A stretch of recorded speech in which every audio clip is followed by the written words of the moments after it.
Be me, 23, feminine, plain looking, not ugly, just forgettable. Kind of girl who blends into backgrounds in photos. Grew up in small town where everyone knows everyone, had same classmates from kindergarten through high school, including her, Madison, blonde, perfect, effortlessly beautiful, valedictorian, cheer captain, everyone's favorite. We were friends once, back in elementary, before she realized she could do better, before I became the perpetual second best. It was always subtle with Madison, never outright mean, just always slightly better. If I got A, she got A+. If I made junior varsity, she made varsity. If I got asked to dance, she got asked by 3 guys. Spent most of high school in her shadow, thought college would be different, applied to State University 2 hours away. Madison went to prestigious private college across country, finally free. Sophomore year, working part-time at campus bookstore. That's where I meet him. Alex, English literature major with kind eyes, comes in twice a week to browse poetry section. Never buys anything, just reads. Start looking forward to his visits. We begin talking about books. He recommends obscure poets I've never heard of. I pretend to know them, then actually read them. We develop friendship over semester. He's everything I've ever wanted. Intelligent without being condescending, funny without being cruel, handsome without knowing it. Finally feel like maybe I'm first choice for once. We study together, get coffee, watch movies. Never officially dating, but clearly heading there. He hasn't made a move, but I can feel it coming. Winter break approaches. He invites me to end of semester party at his apartment. Spend hours getting ready. Wear a dress I saved up for months to buy. This is it. Tonight's the night. Arrive at party, heart racing, scanning room for Alex. Spot him by window. He's talking to someone. Blonde hair catches light perfectly. My stomach drops. It's Madison, my Madison from home. Apparently transferred to my university this semester. Never knew, because campus is huge. Alex waves me over. Hey, come meet Madison. We just discovered we're both from the same hometown as you. Forced smile that feels like breaking glass. Madison hugs me like we're old friends. OMG, I can't believe Alex knows you. Such a small world. She's wearing simple outfit that somehow looks runway ready. Next to her, my carefully chosen dress feels costume-like. Alex looks at her like she's center of universe. Already know what's happening. Seen this movie before. Difference is, this time I thought I was the main character. Turns out I'm still just background. Spend party watching them connect. She laughs at his jokes in musical way. Touches his arm when she talks. My presence forgotten. Leave early, make excuse about headache. Not entirely a lie. Over break, check social media compulsively. See photos of them together in our hometown. Apparently they're both there for holidays. Getting coffee at local shop. Walking through park where I dreamed of walking with him. Madison messages me. Can you believe how small the world is? Alex is amazing. Thanks for introducing us. Never introduced them. But somehow I'm still supporting character in their story. Return to campus for spring semester. They're officially dating now. Alex still friendly but different. Our conversations shorter. Poetry recommendations stop. Madison makes efforts to include me, invites me to hang out with them, even worse than being excluded. Watching him look at her the way I wanted him to look at me. Make excuses, pull away, focus on studies, take extra shifts at bookstore. One evening, Alex comes in alone, browsing poetry like old times. My heart betrays me by hoping. Hey, haven't seen you around much. Shrug, restock shelves. Madison and I miss seeing you. Doubt Madison misses competition-free zone. He continues. She told me you two grew up together. Nod. Said you were always the smart one. She was jealous of you. Almost dropped books. Madison, jealous of me? Must be rewriting history to seem humble. He keeps talking. Shows me your old yearbook photos sometimes. Says you were the one everyone really liked. Parallel universe words. Not the life I lived. He seems sincere, though. Anyway, Madison's organizing birthday party next month. Really hopes you'll come. Agree just to end conversation. Weeks pass. Decide not to attend party. Day of, sitting alone in apartment. Scroll through social media. See photos being posted in real time. Madison looks radiant. Alex looks at her like she hung the moon. Everyone having perfect time at perfect party. Thrown by perfect girl for perfect boyfriend. Close laptop, curl up in bed. Phone buzzes with text from Madison. Missed you tonight. It wasn't the same without you. Probably just being nice. Can't bring myself to respond. Next day, knock at my door. It's Madison, alone. First time we've been alone in years. She looks concerned. Can we talk? Let her in reluctantly. She sits on edge of the couch. I feel like you've been avoiding me, avoiding us. Shrug non-committally. Is it because of Alex? Freeze. How does she know? I'm not blind, I saw how you looked at him. My face burns with shame. Prepare for gloating, for victory lap. Instead, she says, and I'm sorry, look up in surprise. I've always had this thing where I take what you want. Didn't realize I was doing it again until recently. Can't believe what I'm hearing. It's just, you always seem to have everything figured out. I just wanted to be more like you. The irony is physically painful. We've each been envying the other. Her perfect life was never as perfect as I imagined, and my invisible existence never as overlooked as I felt. Doesn't change anything, though. Alex still looks at her the way he never looked at me. Tell her it's fine, I'm just busy with school. She seems relieved by easy out. Friendship slowly repairs over time. Never close like childhood, but civil, occasionally warm. They stay together through graduation. I attend their wedding 2 years later. Sit in back row, clap at appropriate times, watch Madison walk down aisle. Gorgeous, of course. Alex waits at altar, love evident in every feature. My heart still aches, but duller now. Madison catches my eye during a reception. Something passes between us. Understanding, acknowledgement. In another universe, it could have been me, but in this one, it was always going to be her. Some people are meant to shine, others meant to watch. I leave early, drive back to empty apartment. Not all stories have happy endings, especially when you're the supporting character. My face.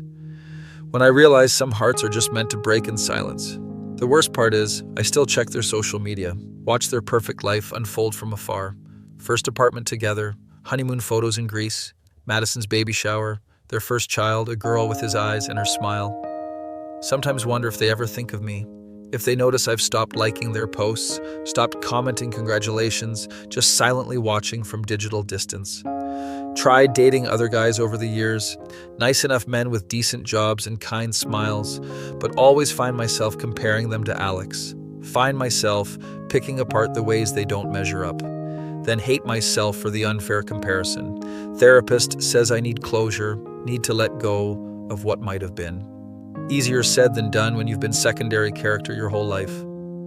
Last week, got job offer in another state. Chance to start completely new, accept without hesitation, finally ready to write my own story. Without Madison as the comparison, without Alex as the unattainable standard. 2 days before moving, run into them at grocery store. Of course, even in a town this size, they have their daughter with them, beautiful little girl, about 3 years old. Alex spots me first. Genuine smile spreads across his face. Hey stranger, how have you been? Like we're old friends who just lost touch. Not like he's the man who haunts my dreams. Madison looks tired but happy. Motherhood has softened her perfect edges, made her more human somehow. We chat awkwardly in frozen food aisle, tell them about my move. They seem genuinely happy for me. Alex says, we'll miss having you around, as if I've been around at all, as if I haven't been deliberately avoiding their orbit. Little girl tugs on Madison's hand, wants ice cream. Madison smiles apologetically. We should let you go. Good luck with everything. She hugs me, whispers, I hope you find what you're looking for. Something in her tone suggests she knows what I've been carrying all these years. Alex hugs me too. Brief, friendly, nothing more. Watch them walk away. Perfect family in perfect formation. Daughter between them, holding both their hands, swinging her up every few steps, making her giggle. My face when I realize, even if roles were reversed, even if Alex had chosen me, Madison would have survived, would have found happiness elsewhere. While I've been defining my existence by her absence, by what I lack compared to her. Back in apartment, surrounded by moving boxes. Find old photo from high school, Madison and me, before everything, arms around each other, genuine smiles, flip it over, see her handwriting, friends forever, no matter what.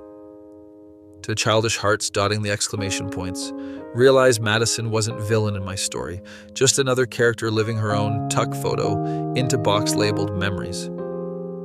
Tomorrow I start new chapter, one where I'm not defined by who chose her over me, one where I'm not perpetually second best, one where maybe, just maybe, I can finally be the main character, even if there's no leading man yet, even if there never is. At least it will be my story to tell. Still hurts knowing it should have been me, not her, but finally understand. It was never about deserving, just about timing, chemistry, fate, things beyond anyone's control, my face. When I realize I spent years as supporting character and story that was never mine to begin with. Time to write my own now. A me, 28, reasonably attractive but perpetually single guy, working boring IT job at soul-crushing corporation, haven't dated in almost 2 years since the breakup. Spend weekends gaming and pretending I'm fine with solitude. Best friend Jake constantly trying to set me up on blind dates. Dude, you can't stay single forever, you're turning into a hermit. Jake's been my wingman since college, always looking out for me despite his own dating disasters. He's been through 3 breakups this year alone. Still puts on brave face and focuses on fixing my love life. Finally agreed to another blind date after months of pestering. She's perfect for you, man. Trust me on this one. Jake's previous setups included girl who brought her cat to the restaurant, girl who spent entire date talking about her ex, girl who was casually into taxidermy and wanted to show me her collection. Not exactly inspiring confidence. Reluctantly agreed to meet this Catherine person. Arrive at restaurant early, nervously waiting. Convinced I'm about to waste another evening. Then she walks in, absolutely stunning in simple black dress, way out of my league. Makes awkward wave, she smiles and walks over. Apologizes for being late, voice melodic and genuine. First 15 minutes are typical. First date awkwardness, then something clicks. Conversation flows effortlessly. She laughs at my terrible jokes. We have similar taste in movies, books, everything. In my excitement, gesticulate too wildly, knock over entire beer, directly into her lap. Mortification level, nuclear, expect her to storm out. Instead she laughs, genuinely laughs. Well, that's one way to break the ice. Somehow salvage date, get her number to pay for dry cleaning. Text her that night despite 3-day rule. She responds immediately. Second date goes even better. No beverages spilled on anyone. Fast forward 3 months. We're officially couple. Happier than I've been in years. Invite Jake over for dinner to thank him. He arrives with expensive wine, beaming with pride. Catherine cooks amazing meal. Jake watches us interact with quiet satisfaction, keeps deflecting conversation away from himself, always steering back to us, our relationship. After dinner, Catherine goes to bed early, has early shift at hospital tomorrow. Jake and I stay up, drinking on balcony. Conversation turns philosophical after a few beers. You really found something special, man. Nod, admit I'm falling hard. I think she might be the one, Jake. He smiles, genuine happiness in his eyes. I knew she would be. Something in his tone makes me curious. How do you always know who to set me up with? He shrugs, stares at city lights. I pay attention. But what about you? You never talk about your dates anymore. Long pause. Nothing to talk about lately. Push further. Unusual for Jake to be evasive. Finally admits he hasn't dated anyone in 6 months. Been telling me he's going on dates to seem normal? Why would you lie about that? He finishes beer. Didn't want you to worry about me. Besides, living vicariously through you is more fun. Tries to make it sound like joke. Isn't fooling anyone. Asked directly why he put so much effort into my love life, while neglecting his own. He gets serious, rare for Jake. Remember after Melissa left you? Wince at memory of ex who destroyed me. You didn't leave your apartment for 3 weeks. I had to physically drag you to shower. Remember this, not proudest moment. You said something I'll never forget. Said you'd rather be dead than feel that way again. My face when I realized impact my depression had on him. Scared the hell out of me, man. Decided then I'd do whatever it took to help you find someone worthy. Someone who wouldn't break you like that. Feeling in chest that's hard to describe. Mixture of gratitude and concern. But what about your happiness? He looks at me, smiles genuinely. This is my happiness. Seeing you come back to life, man. That's what best friends are for. The conversation stays with me for days. 6 months later, Catherine and I move in together. Jake helps with moving day, works harder than anyone, stays late, arranging furniture exactly how Catherine wants it, offers to dog sit when we go on weekend trips, becomes fixture at our place for Sunday dinners. Catherine tries setting him up with her friends. Dates never go anywhere. He's charming, handsome, has good job, but something's holding him back. After a year together, decide to propose to Catherine. Jake helps choose perfect ring, gives me his savings to upgrade from one I could afford. She deserves the best, and you can pay me back later. Night of proposal, everything goes perfectly. Catherine says yes. First call we make is to Jake. He answers immediately, like he's been waiting by phone. She said yes. Hear him choking up on other end. Insists on coming over with champagne. Arrives 20 minutes later, eyes suspiciously red. but smile widest I've ever seen, toasts to the love you both deserve. Wedding planning begins. Jake throws himself into best man duties, organizes bachelor party, helps with venue searches. Catherine notices his dedication. Does Jake date at all? Admits concern about his perpetual singleness. Never seen him with same girl twice. Wedding day arrives. Jake standing beside me, calming presence. Handles every crisis that arises. Fixes flower arrangements. Resolves seating drama. Keeps my nervous breakdown at bay. Gives perfect best man speech. Talks about friendship, sacrifice, finding joy in others' happiness. Ends with toast not just to Catherine and me, but to finding someone who makes you want to be better. The reception in full swing. Jake dancing with Catherine's grandmother, making her laugh, treating her like queen. Catherine whispers, "He's amazing. Why is he alone?" Question haunts me. Rest of evening. Later, find Jake on terrace. Rare moment alone. Slightly drunk, feeling emotional. "You're the reason for all this happiness, you know?" He dismisses compliment. "You did all the hard work. I just made an introduction." Persistence finally pays off. "Seriously, Jake, why are you still single? You deserve someone special too." Long pause, staring at stars. Some people are meant to find love. Others are meant to help them find it. My face when I realize he's accepted his role as everyone's Cupid, no one's partner. That's not fair.